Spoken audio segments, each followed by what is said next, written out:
Surrounding yourself with difficult people could shorten your lifespan. That was the headline from an article I read about a recent study which found that negative social ties contribute to faster aging. Researchers from various universities studied how hasslers, or people who often cause problems or social difficulties, impacted aging and mortality.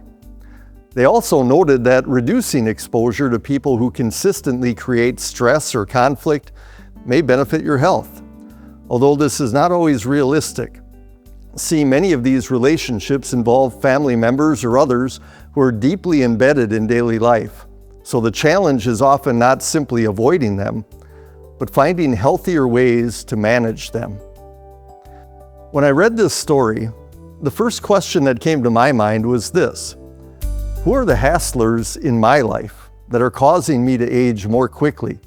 And how can I better manage these relationships, as the story suggests? But I think there are some other more important questions to consider. Am I one of these hasslers? Am I causing those around me to age more quickly by creating stress or conflict in our relationship? What am I doing to manage myself so as not to be a hassler of others?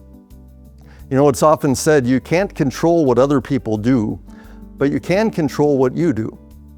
We may not be able to avoid hasslers in our lives, but we can always strive with the Spirit's help to not be one of them. Hebrews chapter 12 says, "Make every effort to live at peace with all people."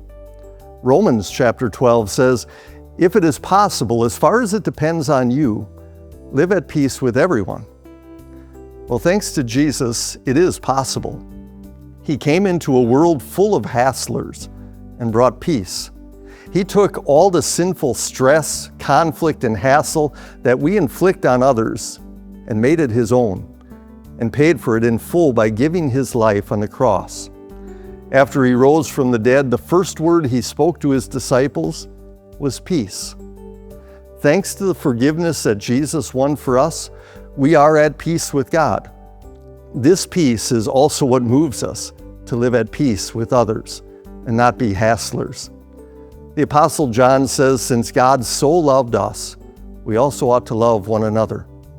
And the goal of such love for others is not that they might live a little longer here on earth, but rather that through our love, they may also see and hear about Jesus' love for them and live forever at peace with Him.